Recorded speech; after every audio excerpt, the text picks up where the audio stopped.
The new channel.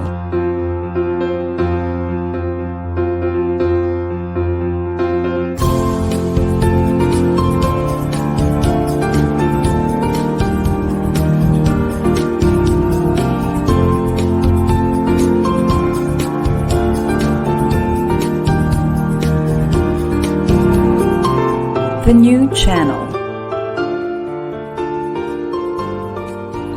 Hashtag TNC Now.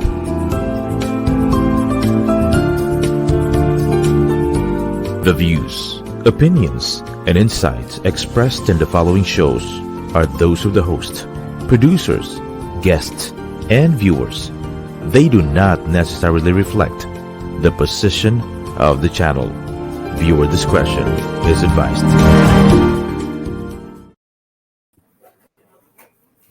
Hello everyone, and welcome to the new channel. Our passion transforms a community channel that sees all things new. I am J.Lo, Lorrie Ople, ang beauty teacher volunteer streaming from Pasig City, Philippines. I am Mac J, Kuya Maco Ravanzo, ang jolly bro ng mga volunteer. Hashtag Makwentong Volunteer streaming from Mandaluyong City. And you're watching the Season 2 and Episode 4 of Chill and Charity Fridays by I Am Making a Difference.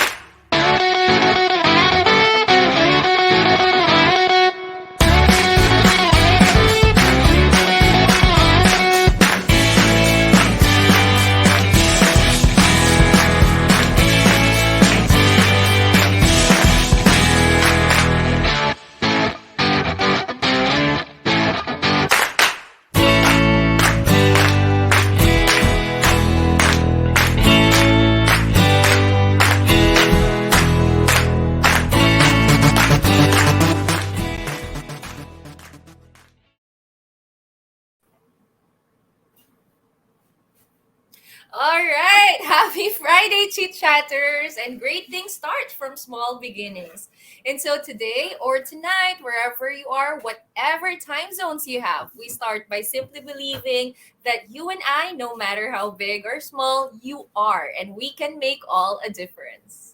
Charity begins at home and extends to the communities beyond our walls. Cheers and welcome to the Season 2 in Episode 4. Ayan, pinag-practice ko yun kanina. Of Chill and Charity Fridays by I Am Making a Difference, or simply Chicha Fridays by I Am M.A.D on TNC, where we talk about love, living, learning, and of course, the magic of volunteerism. At Chicha Fridays, we believe in the power of the simplest smiles that can lighten the mood and the smallest acts of kindness that can brighten the world. Let's do good, feel good, and talk good.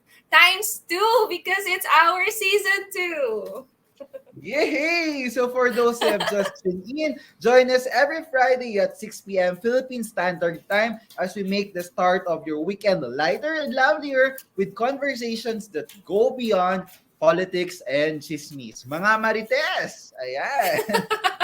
Yes, because you are watching Chicha Fridays by I Am M.A.D. Para sa masayang bayanihan, chill na talakayan, charity at kulitan. Chit Chatters!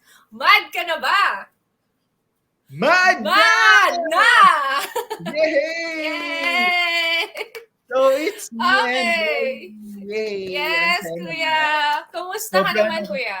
How are Eto, you? nape-pressure kasi sobrang ganda ng co-host ko at feeling ko yung guest rin natin, medyo pinaghandaan niya. Parang feeling ko isang oras siya sa parlor. At hindi rin nagpatalo talaga. Yeah, tama. At nakakatuwa kasi last episode, yung Chicha Fridays natin, yung guest natin was si Jao. So, Ciao, pinag-usapan yes. nila yung friendship, so nakakatuwa that, lahat ng mga madmates, may kanya-kanyang kwento na napaka-inspiring rin talaga. Yes, tama ka dyan, Kuya. And marami rin tayo natutunan during nung nag-guest si Jao, no? Okay. So anyway, about friendship and Hi, Jao! Okay, so anyway, let's talk about Mad Camps naman, Kuya. Anyway, our next Mad Camp is Mad Nueva Ecija that will be on September Yes. 16 to 18. Kaso, the registration is already closed. Yeah, Marami and rin very talagang namang excited. nag-register Mhm. sa At ating Mad excited Camp. ako kasi ikaw yung assistant team lead dun, Lorrie, 'di ba? Yes, So, Kuya. after how many years gagawin na rin natin ulit yung camp and pupunta ako diyan. So, Yes, sa magko-confirm wakas. ako. Sa wakas, 'di ba? Matutuloy na before kasi sa Bataan. Ngayon, at least matutuloy na yung Nueva Ecija. True. At Sobrang syempre, nakaka-excite. may malaking sorpresa rin tayo para sa mga lahat ng mga nanonood dahil we will be having our Mad Talks in RCBC Auditorium. O, di ba? Ang galing. This Ay, will be, oo. yes, Na-excite nga ako dyan, kuya, nung nalaman ko, nung narinig ko yan. Can you tama. tell us more about it po? Ayan, so it will be on October 22 and the registration link will be announced soon. Ayan, at syempre may partnership tayo dito with one sikat na brand which is we are very excited about. So, ayun, sana makasama kayo sa Mad Talks RCBC ngayon sa October 22 yan. So, next month. Yes. Yes. Sana makasama po kayo sa ating Mad Talks. But anyway, quick acknowledgement lang, kuya. Of course, thank you, Tita Apoles Plana Manansala, the Chief Executive Producer of TNC and her production and technical team. I am Mad Content Creators team, the Madmates volunteers, and friends all around the world. Of course, madlang viewers and listeners, our chit-chatters, we encourage you to share this live stream, comment, or write any message, questions, reactions, shout outs, or tell us where you are watching from. Ayan. Talking about si Tita Apple, ayan. Yung guest natin actually, medyo kahawig ni Tita Apple. Tawag ko nga sa kanila, parang magkakambal sila. Ayan. Ayan. So, at syempre, very special yung guest natin tonight, Lorrie, or today. Dahil she's actually from Makati, pero sa sobrang special, andito siya ngayon sa Mandaluyong at medyo familiar yung background niya, yung setup niya. Andito sa bahay, pero syempre magkaiba. Ayan. So, she's the Chief for Volunteer Operations of I Am Making a Difference. You know her because you have seen her sa ating mga Yes. episodes. Let's welcome, wag nating patagalin to, J-Lo.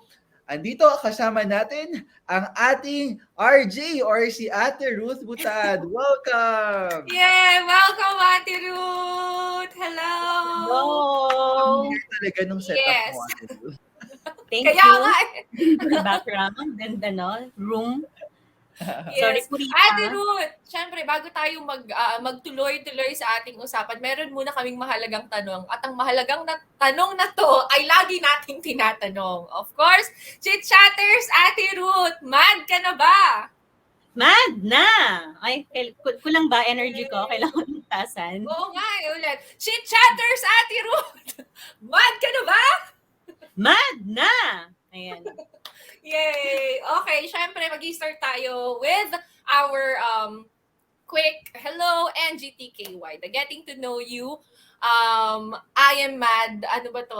Yung klase ng pagpapakilala natin sa mga Mad Camps natin. Full name, nickname, where you are from, your originally and current location. Kinakabahan ako si Ate Ruth kasi to. Kanina ko sinasabi kay Kuya. What keeps you busy, ate, and anything favorite or interesting thing that you are willing to share with us and with our audience? Alright. Nakakakaba rin. Parang familiar naman. Sanay naman na tayo kasi we've been doing this. Pero parang as a guest, hindi ko alam.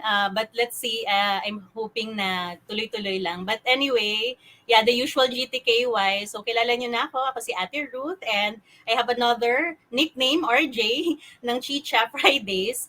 And I always said this na kapag tinanong kung saan ako nanggaling, like I don't use Caloocan but rather Bulacan kasi boundary na ng Bulacan. What keeps me busy other than work? aside from the communities that I support in Rizal and some of the communities at home in my hometown, of course, si Matt given na yon, so alam na natin yon. And aside from other activities in the past, I'm really just focusing with work right now, learning some strategies kasi I'm transitioning to a new type of job. But I think that's all for now. And in next episodes, we'll have some chance to siguro share more about me. Ayan. So, thank you very much, Ate Ruth. I think, yung topic kasi, yung topic natin tonight is all about shining with self-love. O, di ba? Sobrang nakaka-shine yung beauty, yung freshness ni Ate Ruth ngayon. But before that, aside from what you shared, Ate Ruth, for those who are watching us right now or listening through the podcast, we want to know who is Ate Ruth. Ayan. And what is love for you? Wow, parang ano, parang yung sa, ano Slam to, book. slam book, Slam ayan. book, kuya. Love book. Ang next So, question ba, who is your crush? Ganon. pwede. Pero wag natin pag-usapan yan. So, who is Ate Ruth and what is love for you? Ang hirap nung question na what is love. Ay, kunwari ka pa, nabasa mo na yung script natin kanina. Kakabasa ko lang, kaya nga hindi ako prepared. And Kailangan mo sagutin yan, Ate Ruth, kasi ang para hirap matuto naman kami nung sa'yo. naka-hot seat ka, na bibigyan ka ng mga questions na very challenging. Anyway, sino ba si Ate Ruth? Bale, si Ate Ruth, lumaki siya sa pamilya na simple lang, very practical and resourceful. I've mentioned this before, sa mga friends they know. Lately, I've been telling nga na we were not financially capable at first, kaya very thankful ako na naging maayos yung pagpapalaki sa amin ng parents namin, and that parang in early childhood I saw that my parents, how my family were caring and compassionate, na kahit hindi kami ganun financially stable, nakukuha pa rin magbigay sa kapwa, tumulong sa kapwa, and that really has an essential, kumbaga, it's one of my foundation kung bakit ganun yung perspective or pananaw ko about how I started with my advocacies, how I started helping with some communities.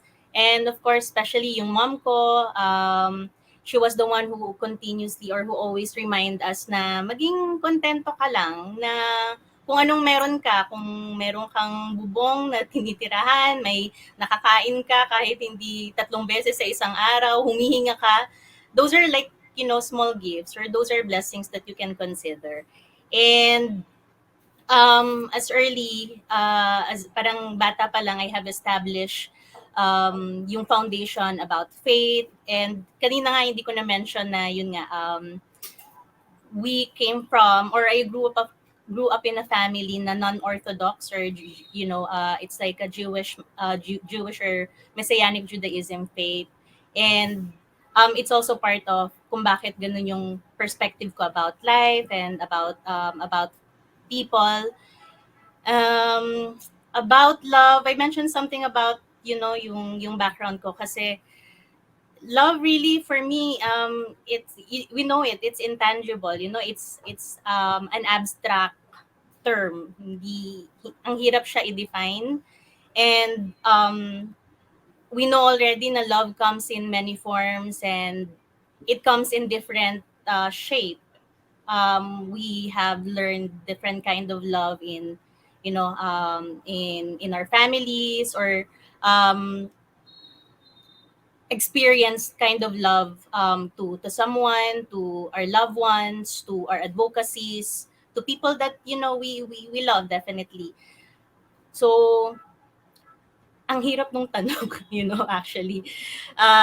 But I always said this, yun nga, na love is an intangible thing, but it's really more about feelings, kung ano yung nararamdaman natin. And love is accompanied with, kilala mo ba si Bliss, or si Happy, or si Sad and si Pain? So I realized that love is, hindi siya nag-iisa. Lagi siyang may kasama. So it's actually a very flavorful kind of experience. And later on, ay alam ko may mga questions pa tayo na, Yes. may mga topic pa tayo na pag-uusapan. Ang hirap talagang sagutin ng love. There's no Yes, Ate definite Ruth, no. definition Ang hirap of ba what is yun? love. Naka 15 minutes na tayo. Ang hirap Yes, nga Ate Ruth, sagutin. no, you're talking about different kinds of love.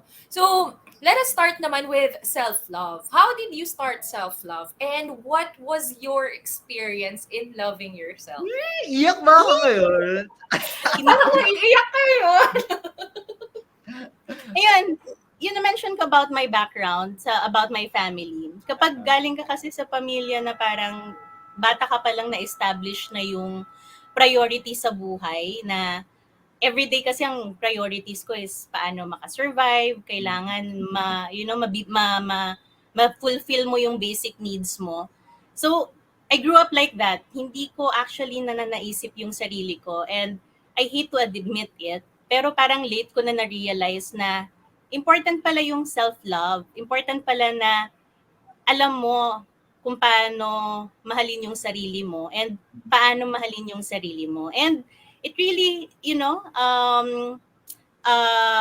kumbaga, I have experienced it in the past, especially during pandemic, na felt na marami naman akong na-achieve, and I became successful, and yun nga, umangat-angat na sa buhay and all that stuff. But there were some sort of missing things na hinahanap mo sa sarili mo, and that journey started there, na akala ko alam ko na kung ano yung gusto ko, and akala ko alam ko na talaga kung ano yung ginagawa ko, na kung ano talaga yung mahal ko. But I realized na I have been disregarding myself, na it has been a stigma to me na kapag sinabi mo kasing self-love, parang ang selfish ko. And kilala niyo ako, di ba? To most of you guys that I've been with, I have an altruistic personality, na parang I don't think na dapat mahalin ko yung sarili ko because I feel love when giving and when loving people. But I realize may ganun din pala na kailangan kong mahalin yung sarili ko. And when we talk about loving ourselves, it's also the same thing on how we love others and how we love what we do. We can measure it and we can identify it based on the time and effort that we invest. So, it took time, but I have experienced it, na nagbigay ako ng oras at mas maraming panahon para i-explore ko pa kung ano yung mga bagay na hindi ko nagagawa. And it's a continuous journey for me. Yeah, galing. Ate Ruth, question ko siguro, what was that moment when you said to yourself, okay, stop na, it's time for me to love myself already? Ang So hirap what was that mag-reveal. moment? Like, 'di ba? Like when we talk about self-love kasi, syempre there are a lot of ways and there are a lot of triggers. But what was that moment when you told yourselves na, okay, this time I need to love myself more? Ang hirap nung mag-reveal kasi alam ko ipo-push after. But I have, paano ko ba ito sasabihin? Something, of course, very personal to me. Hindi lang. I mean, you syempre, 'di ba? I mean, pwede mo namang hindi sabihin kung ano yung moment, pero ano yung feeling? Kasi syempre, we wanted to learn that yung parang kailan, kasi 'di ba, sometimes yung mga tayo, we sometimes parang sige, give love lang ganyan. And what was that moment that made you say na stop na? Kasi we also wanted to learn from you, from your experience, na parang hanggang kailan ganon. Mahirap talagang i-distinguish, pero based on my experience, dadating ka sa punto na marirealize mo, yun nga, what I've said earlier, may kulang about what you're doing, and that it kind of debunk all your, not all, but some of your perceptions in life. Like, yun nga, sinabi ko na kapag kasi nagmamahal ka or nagbibigay ka ng panahon, ng oras sa gusto mong gawin, it's like enough for you to survive. And na-realize ko na hindi siya enough, na hindi lang dapat nagbibigay ka ng nagbibigay. And naalala niyo yung part na we're in, kung wala ka kasing pagmamahal sa sarili mo, or kung wala ka nung isang bagay na yon, hindi mo na siya kayang ibigay. So parang, I think dumating ako sa moment na parang hindi na siya overflowing, parang meron na siyang space. And when there's space in me na I'm really searching for something that I wanted to do, dun ko na-realize na kailangan may magpuno or kailangan malagyan siya ulit for me to be able to share something. And for me to, yun, to give back again.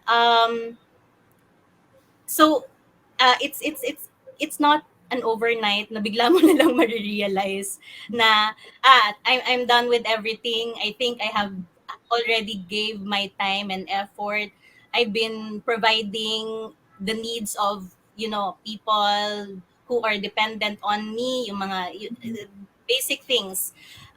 But then you would realize kailangan naman ng panahon para sa sarili ko, and even if it's difficult for me to transition kasi hindi yun yung hindi yun yung normal sa akin, hindi yun habit. Ang routine ko or most of the time na ginagawa ko talaga is that you always prioritize people before you. So parang lagi ka nang nasa background, and it's okay because you have been tolerating yourself na yun yung acceptable for you, na you're a support system, and being a support system is also giving benefits to you in return because you know that you are helping, and you know that you are essential to people that depends on you. Pero kapag dumating ka na sa time na alam mong may kulang na, and you really need to pause, and you really need to process and start realizing ano pa yung mga bagay na hindi mo nagagawa. And that's when you start learning na ito yung mga gusto mo pang gawin, and you start exploring and appreciating yourself more. And that's where the love of self, self-love begins, I think. Mhm. Ate Ruth, speaking of pausing and exploring, so alam naman natin na every time na nagkakaroon tayo ng mga mad camps, di ba, lahat naman tayo lagi nating sinasabi that mad camps are the outlet for us para makapag-recharge, makapag-renew for another, na naman natin, season na naman natin ng paghihirap when it comes to work, school, and whatsoever in life. So how about you? How did volunteering pave the way for you to shine with self-love? Ayun. So volunteerism, yung ginagawa natin, it's very important to me. It's really close to my heart. Yun nga, as an altruistic person, parang para sa akin, that's my purpose. Nabubuhay ako because I have to give time, and I have to help and invest and share kung ano man yung mga resources or blessings na meron ko to give back to community. So parang it's natural. Parang there's no question. Iba-iba tayo ng stages. May iba na nagsa-start na you realize yourself giving back to community or helping people because you felt that you have spent enough time for yourself maybe, or you were prioritizing other things. Sa akin is more of reverse. I started with giving back because yun talaga yung background ko, and doon ako nagsimula, and I just continued what I've been doing kung ano yung nakalakihan ko. But doing MAD, volunteerism was a different kind of thing kasi it's very genuine, and every time na may MAD tayo, I tend to experience different kind of magic or different kind of story. Hindi siya pare-parehas, alam na natin yan. But then dumating sa point na, alam mo yung parang, minsan, very complacent ka na lang na, may new volunteers, active yan, gagawa yan. May mga other volunteers they can manage to do, and you became more of observer at some point. And yun yung I think also healthy in terms of processing na hindi sa lahat ng pagkakataon nasa limelight ka and ikaw yung gumagawa in action. There would be a time na kailangan you're at the back end processing and also checking kung ano yung mga kulang. So it paved a way for me yung volunteerism, not just volunteerism itself, but the organization and my family. I treat you as my family already. It's napakalaking bagay siya for me because I have realized things and discovered things na kung ako lang sa sarili ko hindi ko ma-realize. It gives me opportunity to explore more. And yun nga, dun ko nakita na may something kulang. Dati parang sobrang inhita o na parang, I mean, you're very active to do all the work, very abala, alam mo yun, gawin to Oo. left and right and things. Pero ngayon parang you're you felt that, or you find certain calmness or not really complacency yung tamang term but you Mhm. trust your people, you trust the volunteers around you na kaya nilang gawin yung mga ginagawa mo and they can fulfill it in a different way. In that aspect, medyo mababalance mo siya at nakikita mo rin kung ano yung kulang and dun ka lang papasok. And Yeah. hindi mo masyadong kailangang i-force yung sarili mo sa lahat ng, alam mo yun, ng pagkakataon. At the same time, hindi ka kailangang ma-feel exhausted. Kasi I felt that There was time na I felt very exhausted. Akala ko gusto ko tong ginagawa ko. Pero parang nakakapagod. Yung ganon Yeah. realization. So when you Actually, really parang yung conversation natin, 'di ba? Akala mo pero nakakapain, yung sobrang haba na ng sinasabi mo. Ayan.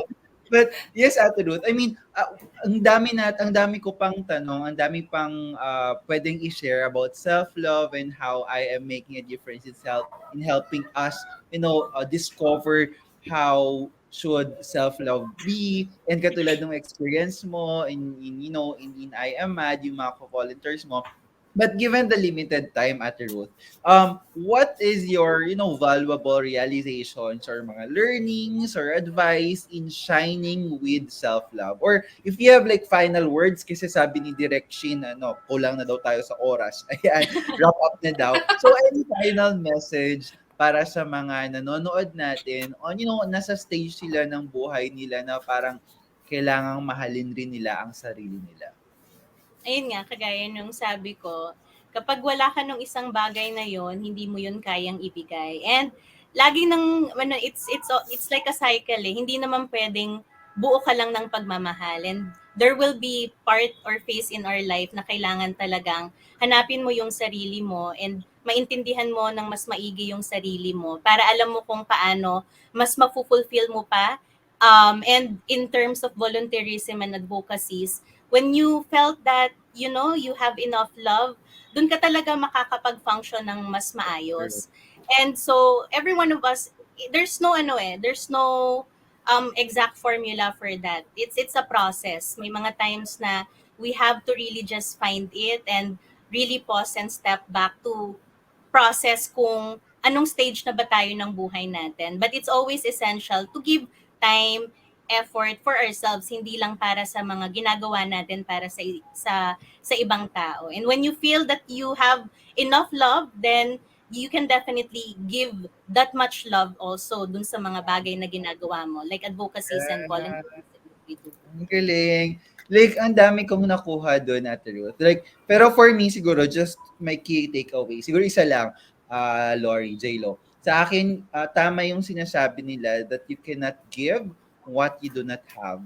So, kailangan mo muna mahalin ang sarili mo para makapagbigay ka ng pagmamahal sa mas marami pang tao. Siguro, makapagbigay ka ng pagmamahal, pero hindi yun yung totoong pagmamahal na gusto mong ibigay. Kasi wala ka nun eh. 'Di ba? And when we go out and volunteer, mahalaga na genuine at totoo yung pagmamahal na binibigay natin sa mga tao, sa mga bata, sa community na sinaserve natin.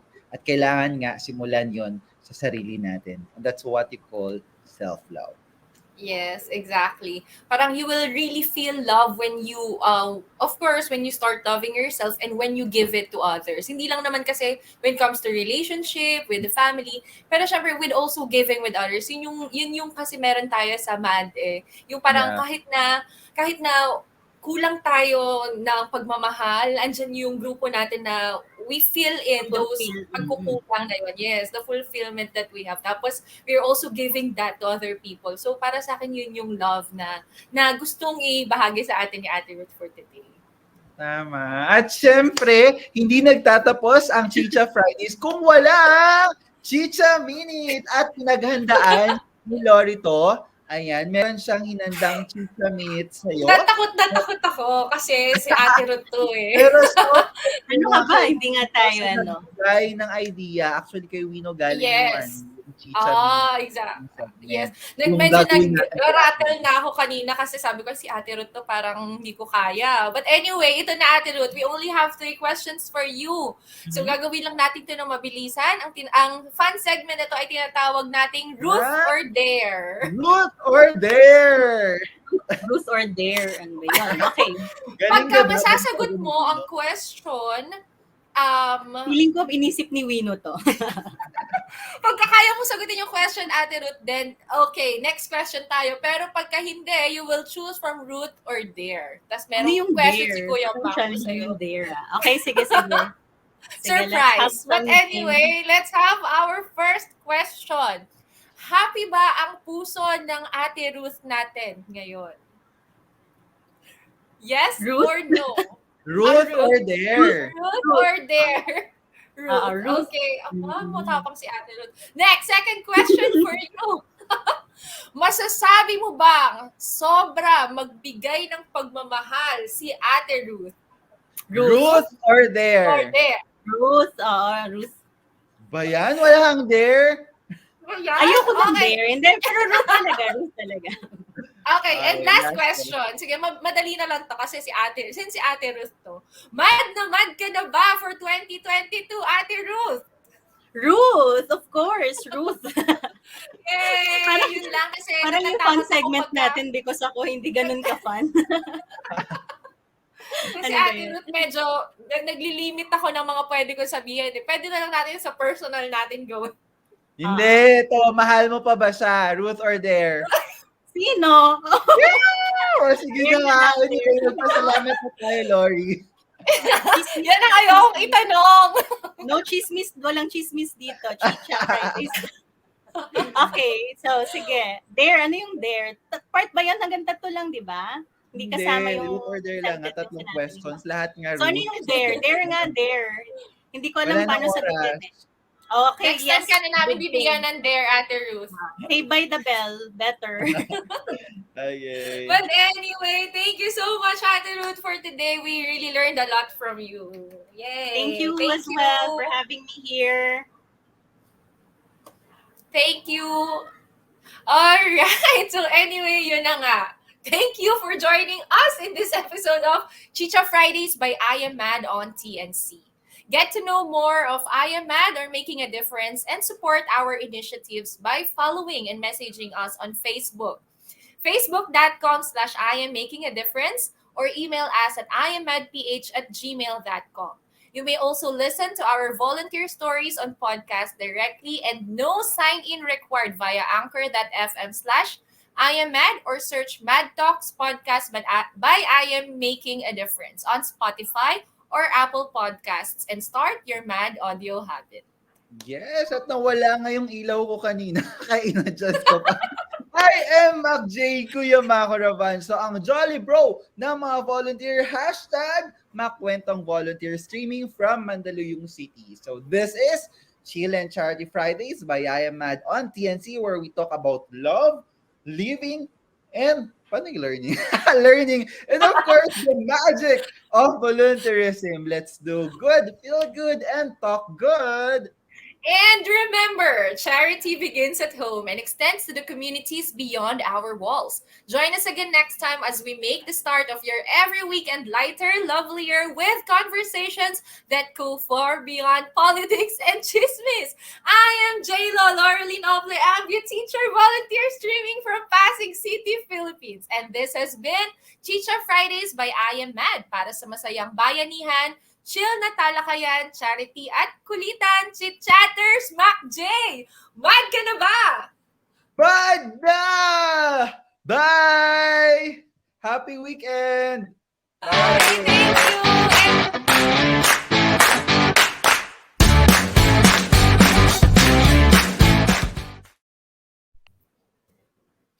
And Hindi madali ang pinagdaraanan ng ating mundo. Hindi madali ang pinagdaraanan ng bawat Pilipino.